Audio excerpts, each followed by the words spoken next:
So the Hearthstone Spring Championship 2023 happened this weekend. It was an amazing event. It's glad to see that esports for Hearthstone is back.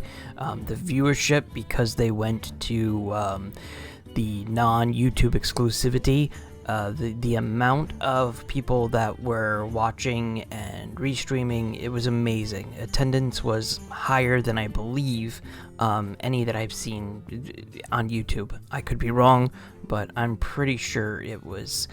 I saw some of them on Saturday at like 20k or close to 20k viewers just on Twitch, and that didn't even count for all the individuals that were, like I said, restreaming. So it was a great event. Levik is the winner of this weekend, and after a crazy 3-month grind to qualify for this, he just slogged through and he won.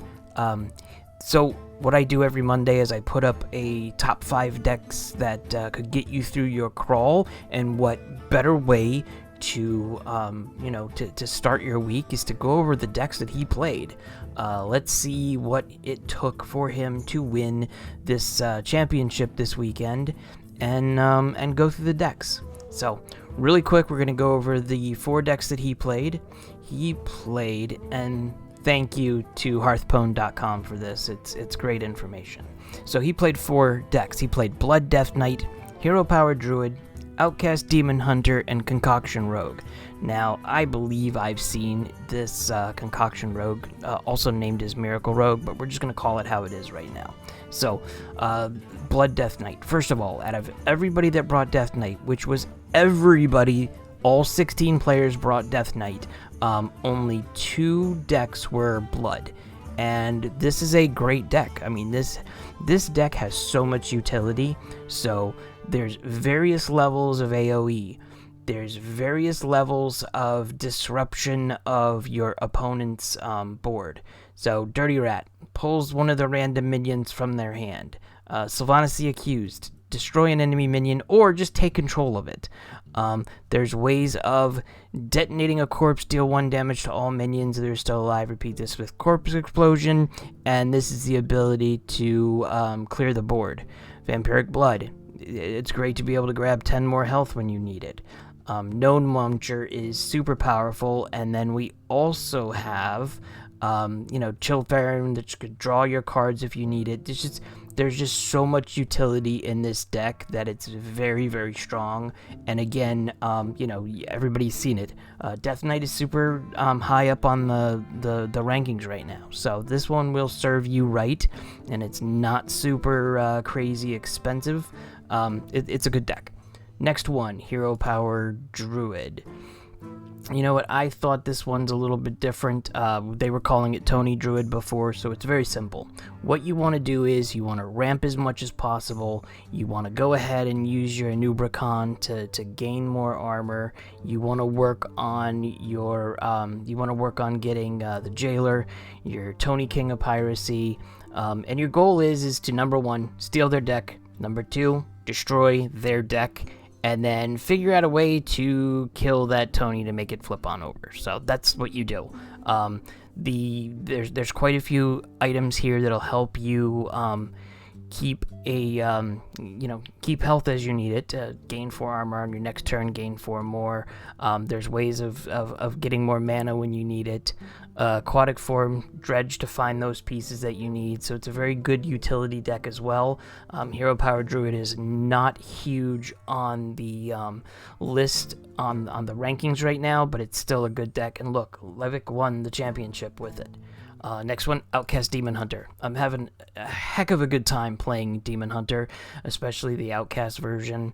And I'm playing this deck, and I'm realizing that I'm never without some sort of activity. I'm never without a card that I need.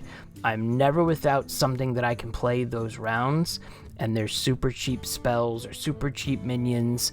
Listen, you want to work with Halvaria Darkraven, and you want to work with the Felrin the Forgotten to work on Outcast, pull the Outcast together. Trying to remember the rest of the actual ones here. Stand by really quick. Oh, Wretched Exile, thank you. terrible with card names, I apologize. Between this and your Outcast cards, you're never going to be without cards. In fact, if you don't do it right and watch what you're doing, you're going to end up burning your cards in your deck because you're just throwing all those cards out there. So watch out for that, but it's also super powerful. A bunch of rush minions with Halveria, you're doing so much damage that, 3 minions on the board that are rush can just obliterate everybody that's on the opponent's side. So this is also a super strong deck. Next one, Concoction Rogue, or they call it Miracle Rogue, whatever you want to call it this way. It's super, super low spells, low minions. I mean, this one's one of the highest ones, and Scribbling Stenographer, it's one less for each card you played this turn. You do this right, and you've got a 0 mana card. It's got the Sinsone Graveyard that summons the ghosts. It has Astalor. It has Thalnos that helps you draw a card. The second one that's the largest in here is Krakatoa, which is the Colossal from back in the day. The great thing is with Potion Master in here, even when you're sitting there and losing, you're still throwing concoctions in your hand, and we all know that concoctions are super crazy, spells that you can get that just increase the amount of items in your hand or can kill everybody on the board. It's a super good spell. And then Shadow of Demise. I love this card when I'm playing it, but I hate this card because I know that those that have it in the deck, it's just everything that you want is right there. And if you play a really good card and you want to play it again, it's right there. It's cool. Like I said, unless you're playing against it. But yeah, 4 very powerful decks. They're not super expensive. I believe, hold on, let me see here.